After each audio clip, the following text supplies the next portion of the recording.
¿Cómo está?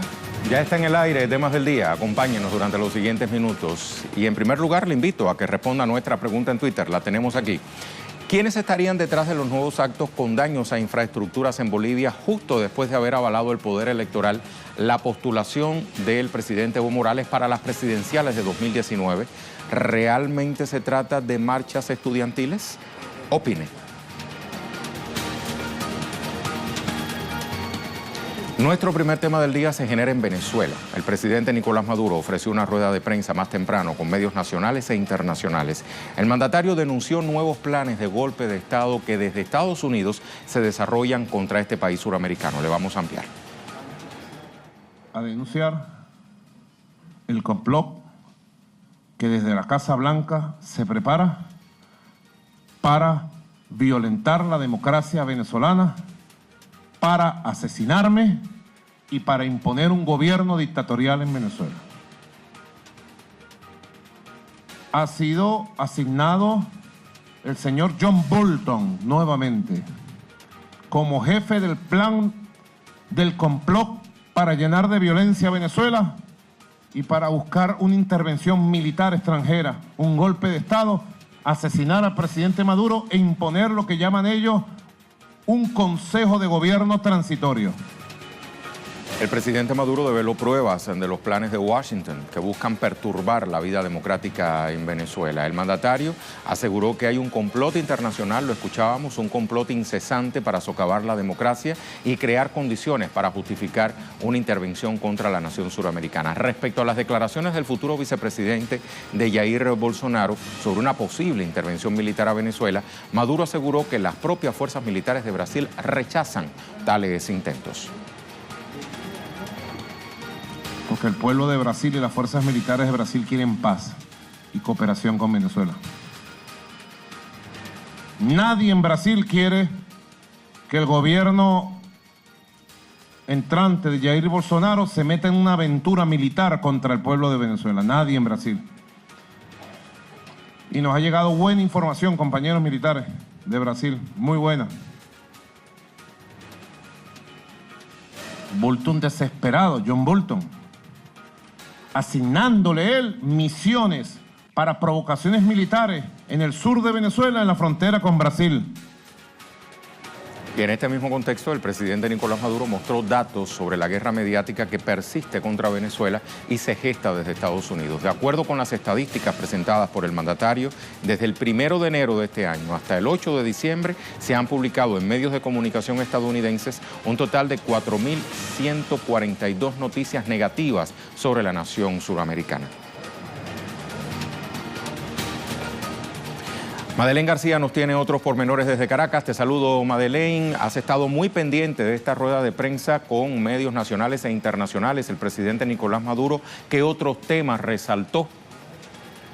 Hola, Rey, pues así es. Tú diste unas cifras de, los ataques mediáticos desde Estados Unidos, desde el 1 de enero hasta ahorita, diciembre, más de 4.148 noticias, algo así decía el presidente Nicolás Maduro, y esto tiene un objetivo claro. Primero, mentir sobre Venezuela. Segundo, deslegitimar la democracia para justificar cualquier intento, de golpe de Estado. Y esto precisamente nos lleva a el objetivo de la rueda de prensa del día de hoy con medios nacionales e internacionales, que es precisamente denunciar esta grave situación, nuevamente un plan orquestado desde Estados Unidos, de la Casa Blanca, y ya tú lo mencionabas, como John Bolton, quien además es el asesor de seguridad de Estados Unidos, quien estuvo al frente de la invasión a Irak, pues es el que está también al frente de esta situación. Y decía el presidente Nicolás Maduro, ojalá que ningún periodista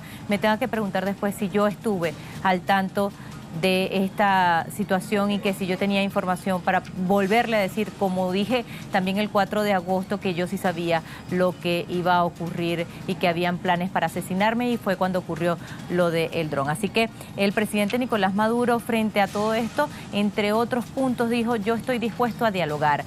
Sigo con mi intención de dialogar y le voy a pedir al canciller que cite nuevamente al encargado de negocios de Estados Unidos, porque no es posible que él viva metiéndose en las cosas de Venezuela, emitiendo comunicados, opinando sobre lo que se debe o no se debe hacer acá en el país. Y yo le voy a pedir al canciller que lo cite de nuevo y que nuevamente le lea la cartilla. Y si no hace caso a las cosas que nosotros le estamos diciendo acá en este país, pues se tiene que ir.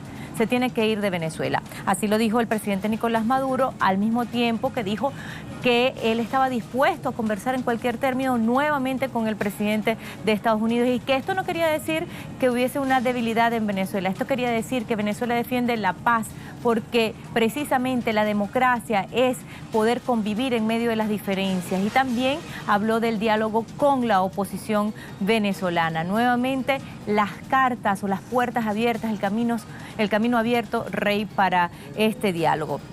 Además, conversó o habló sobre esta doble moral de Estados Unidos, que tiene más de 700 bases militares en el mundo, y señaló que los aviones cazabombarderos que se encuentran acá de Rusia, pues eran despilfarro del gobierno, corrupción del gobierno de Rusia y de Venezuela, y esto es un intercambio. Además, al lado, justo en Colombia, hay bases militares en donde, por cierto, están entrenando a los mercenarios. Esto lo dijo también el presidente Nicolás Maduro, justo en una base militar, en una de las 7 bases militares que Estados Unidos tiene en Colombia, y esta base militar ubicada en Amazonas, muy cerca de Amazonas venezolano y de Brasil.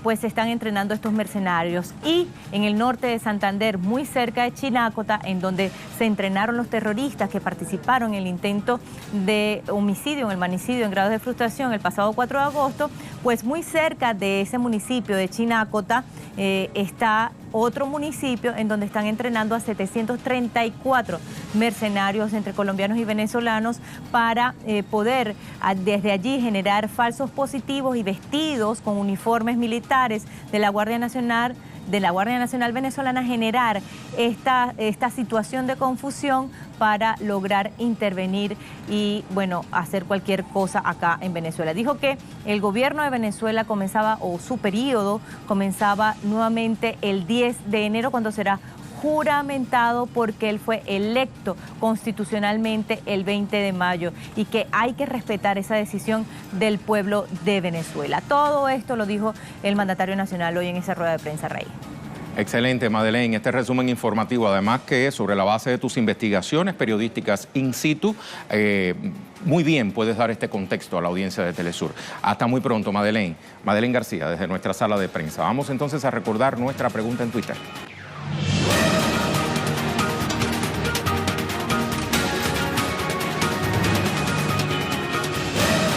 La tenemos en pantalla. ¿Quiénes estarían detrás de los nuevos actos con daños a infraestructuras en Bolivia justo después de haber avalado el Poder Electoral la postulación de Evo Morales para las presidenciales de 2019?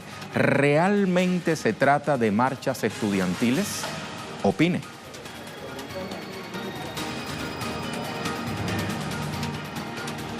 Nuestra imagen del día nos llega desde el estado de California, Estados Unidos, donde realizaron una vigilia a las afueras de la iglesia de Santa Mónica. Se presentaron 20 pares de tenis en recordación de las víctimas de la violencia armada en ese país. Con esas imágenes nos vamos a la pausa.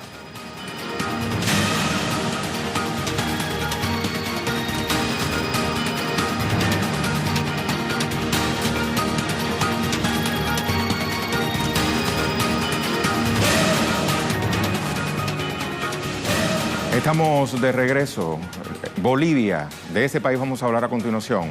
El presidente Evo Morales denuncia nuevos actos de violencia opositora que se dan en contexto preelectoral. ¿Quién está detrás de estos actos vandálicos? ¿Realmente se trata, como decíamos en nuestra pregunta, de marchas estudiantiles, tal como alegan medios de derecha? Bueno, lo vamos a ampliar en nuestro segundo tema del día. Acompáñenos, ahí tenemos imágenes. Desde la ciudad de Oruro, el mandatario boliviano manifestó que su gobierno sigue trabajando para lo que será la nueva etapa de industrialización de la economía boliviana. Enfatizó Evo Morales en que la creciente economía del país no puede depender exclusivamente de sus recursos no renovables. En este contexto rechazó los recientes ataques contra las instituciones del Estado, precisamente destinadas a proporcionar bonos y rentas para la población, como ocurrió con la empresa de telecomunicaciones Entel, cuyas tiendas también atacaron focos violentos recientemente. Lamento mucho, repudiamos, condenamos lo que pasó ayer en Santa Cruz. Atentar a Entel es como quitar bono Juancito Pinto de los niños. Ustedes saben que buena parte de las utilidades de Entel es para bono Juancito Pinto. Atentar a los impuestos es para decir indirectamente que Bolivia no tenga plata. Después se creen demócratas, porque nosotros ganamos con más del 50, 60%, nos acusan de dictaduras. Los demócratas, supuestos demócratas, atentando al Tribunal Supremo Electoral. Es una forma de amenazar. Diversos actos de violencia contra instituciones del Estado que se han suscitado desde el pasado jueves, por ejemplo. El Poder Electoral ratificó su rechazo a los hechos de violencia que tuvieron lugar en la ciudad de Santa Cruz la víspera. Un grupo de manifestantes incendió la sede del Tribunal Electoral Departamental. El gobierno también denunció que la oposición apela a la violencia y la mentira para imponer su ideología e intereses políticos de las élites que intentan volver al poder y deshacer el Estado inclusivo y plurinacional. Además, advierte que estos sectores pusieron en marcha una campaña para convulsionar el país que inició justo el jueves, como le decía, con la muerte de una mujer por actos vandálicos en el departamento del Beni, tal como sucedió en 2008 cuando hubo violentas movilizaciones y persecución contra sectores que apoyan a Evo Morales. Freddy Morales nos amplía desde la ciudad de La Paz. Te saludo, Freddy. ¿Qué más han dicho las autoridades bolivianas al respecto? El ministro de Gobierno, Carlos Romero, atribuyó a la delincuencia fascista los hechos violentos registrados ayer en la ciudad de Santa Cruz, cuando una marcha de universitarios derivó en la quema de un piso del Tribunal Electoral, ataques contra el edificio de impuestos internos y el asalto a una tienda de celulares y computadoras de la Telefónica Estatal Entel. El ministro en rueda de prensa dijo que los hechos son claros. Se trata de delincuencia fascista y cobardemente cubierta en sus rostros para atacar a instituciones del Estado, afirmó. Los hechos de violencia se producen en movilizaciones convocadas por la oposición política contra la habilitación del presidente Evo Morales como candidato a las elecciones generales el próximo año. La oposición política, por su lado, afirma que los hechos de violencia son generados por personas infiltradas. Muchísimas gracias, Freddy. Vamos a seguir revisando reacciones. Grupos de derechos humanos, por ejemplo, se reunieron hoy en Santa Cruz y rechazaron estos ataques contra instituciones en Bolivia.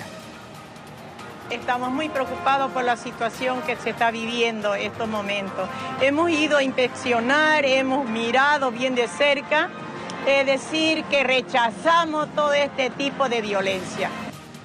Durante una videollamada para Telesur, el analista político, periodista, magíster en Relaciones Internacionales, Hugo Moldis, ofreció un análisis sobre lo que ha acontecido en el país durante los últimos días en razón de la violencia opositora. Está tratando de reeditar la violencia que se vivió en el país en el periodo 2008-2009. El analista especificó que en razón de la falta de propuestas reales de la derecha boliviana, esta entonces pretende utilizar la violencia como medio político, un accionar que según el propio Moldis podría extenderse durante un lapso. Ahí hay una línea de acción conjunta, terminan encontrándose ahí. Y luego está la línea electoral, donde están fragmentados, están divididos, es decir, que lo único que los une es el antievismo y más allá del antievismo hay una tremenda disputa interna, tremendas peleas internas dentro de la oposición, ni qué decir de una falta de propuesta alternativa a lo que está haciendo el presidente Evo Morales. Así que ese es el contexto en el que se está desarrollando en este momento la coyuntura política boliviana y yo personalmente pienso que nos va a llevar varios meses o incluso hasta las elecciones de octubre del próximo año. Pertinente entonces que le mostremos a qué se refiere este analista cuando habla de sucesos similares en el pasado. Veamos una cronología de la violencia opositora en Bolivia. Durante el año 2008, una serie de hechos de violencia llevados a cabo por grupos de oposición se suscitaron tras el referendo que confirmó en el cargo al presidente Evo Morales. Este escenario de violencia vio su punto cumbre con la muerte de diversos líderes indígenas que apoyaban al mandatario a manos de grupos extremistas y racistas. Eso fue en septiembre del mencionado año.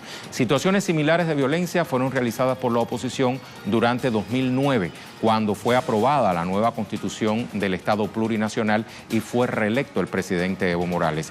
Este jueves, la oposición retomó su accionar violento cuando convocaron a una paralización que fue parcialmente acatada, pero que causó la muerte de una mujer agredida por extremistas opositores, así como la quema, la víspera, de oficinas de la empresa de telecomunicaciones Entel y oficinas del Poder Electoral, específicamente en Santa Cruz.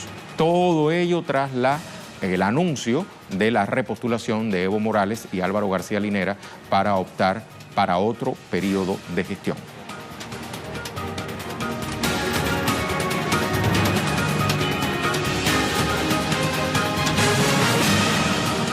Le hablamos ahora de otros temas que también son noticia este miércoles. Revisamos las cuentas Twitter de nuestros corresponsales. Cuba, Alien Fernández, el primer secretario del Partido Comunista, Raúl Castro, recibió al último grupo de galenos de la isla que trabajaron en el programa Más Médicos en Brasil, los cooperantes que llevaron la atención a las comunidades intrincadas del país sudamericano. Tenemos ahora uno que nos llega desde Estados Unidos. Alina Duarte, meses atrás, decía que recibiría una bala por Trump. Hoy el ex abogado personal del magnate es sentenciado a 3 años de cárcel. Asumo toda la responsabilidad por cada acto por el que me declaré culpable. Era mi deber encubrir sus sucias acciones, decía Cohen en su momento. Joan Ortiz y Serra, una España sin proyecto para Cataluña y una Cataluña sin proyecto para ella misma. Es lo que ha dado de sí una jornada de mediocridad política, mucho reproche y 0 aportaciones. Y ve ahí el cartel del 155.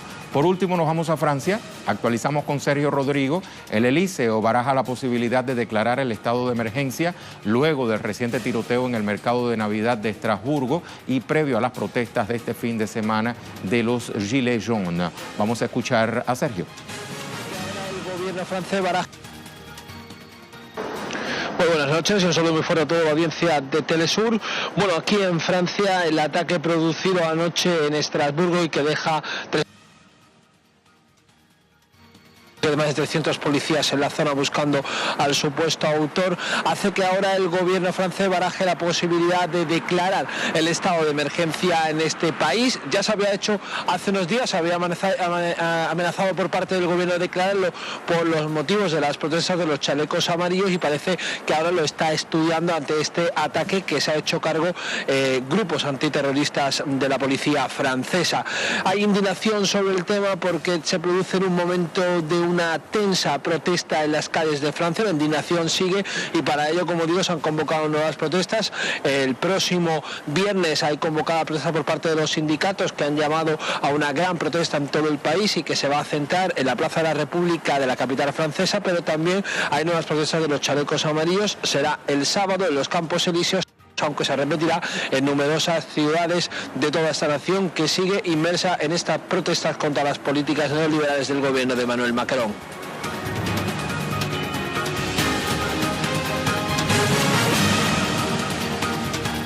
Nuestro tema en desarrollo nos lleva a México. El presidente Andrés Manuel López Obrador impulsa un proyecto de ley para cancelar la reforma educativa, la muy polémica reforma educativa aprobada por la administración de Enrique Peña Nieto. Eduardo Martínez nos amplía. Saludos, Eduardo, adelante. ¿Qué tal? Como siempre es un gusto poder saludarte y poder saludar al auditorio de Temas del Día. Como ya lo adelantabas, el día de hoy el presidente Andrés Manuel López Obrador dio cumplimiento a una de las promesas que realizó durante su campaña al magisterio de este país, sobre todo el que está agrupado en la Coordinadora Nacional de Trabajadores de la Educación, con la firma de esa iniciativa de ley que ya fue enviada al Congreso para su discusión y su eventual aprobación. El presidente Andrés Manuel López Obrador echa atrás las modificaciones constitucionales a los artículos 3º y 73 que se realizaron y que fueron avaladas por la legislatura anterior y que fueron impulsadas en el paquete de reformas del entonces presidente Enrique Peña Nieto y que tenían este corte neoliberal que provocó sendas protestas de distintos sectores sociales, entre ellos, por supuesto, el magisterio de la Coordinadora Nacional de Trabajadores de la Educación, que durante 5 años estuvieron rechazando lo que consideraban una reforma punitiva y que además ponía en riesgo no solamente su estabilidad laboral, sino también no estaba resarciendo el rezago en materia educativa que viene registrando el país. Por otro lado, puedo decirte que hay varios puntos importantes que se deben de tomar en cuenta con la iniciativa que presentó el día de hoy el presidente López Obrador.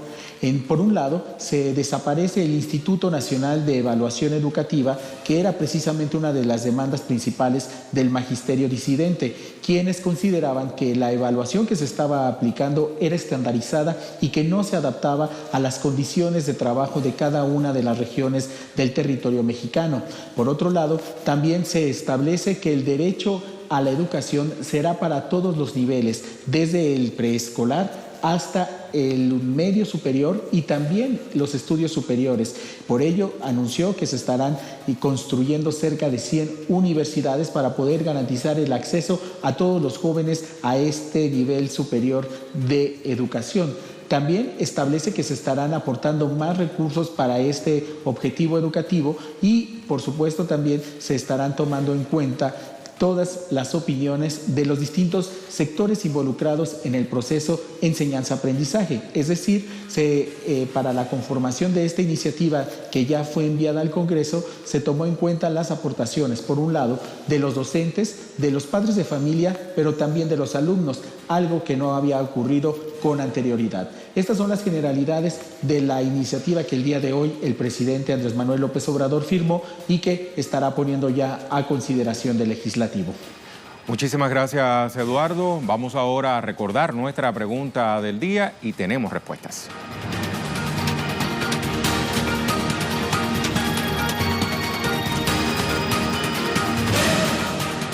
Le reiteramos la pregunta: ¿quiénes estarían detrás de los nuevos actos con daños a infraestructuras en Bolivia justo después de haber avalado el Poder Electoral la postulación de Evo Morales para las presidenciales de 2019?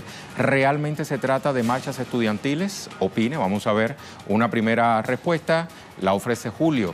La violencia es la herramienta de trabajo de la CIA en países que no pueden controlar y lo hacen asociados con las derechas locales ultras. Esos estudiantes, entre comillas, son tan estudiantes como sus pares en Venezuela o Nicaragua. Una segunda respuesta. JS, ya sabemos todos que el imperio está loco por eso, ahora está detrás de Bolivia porque no pudo con Venezuela y Nicaragua. Tercera respuesta, la de GIAP. Los sectores reaccionarios de Bolivia, agencias del imperialismo yanqui, no son marchas estudiantiles. Es con toda seguridad terroristas lumpens pagados por la reacción, como en las guarimbas opositoras en Venezuela. La cuarta respuesta, Valentina, misma estrategia auspiciada por el gobierno de Estados Unidos. Una quinta respuesta la tiene David. Esta situación es el mismo guión aplicado en Venezuela durante varias etapas y recientemente en Nicaragua, en la cual las fuerzas imperiales norteamericanas buscan convulsionar al país a través de los estudiantes. Muchísimas gracias por su participación. Nos queda esta de Tezuna. Apenas Evo presentó su postulación a presidente, fue cuestión de tiempo para que comenzara a actuar la oposición funcional a Estados Unidos. Gracias, muchísimas gracias por haber participado. Y lo vamos a dejar con el video web del día. Producciones audiovisuales que puede conseguir compiladas en la cuenta en Facebook de Telesur.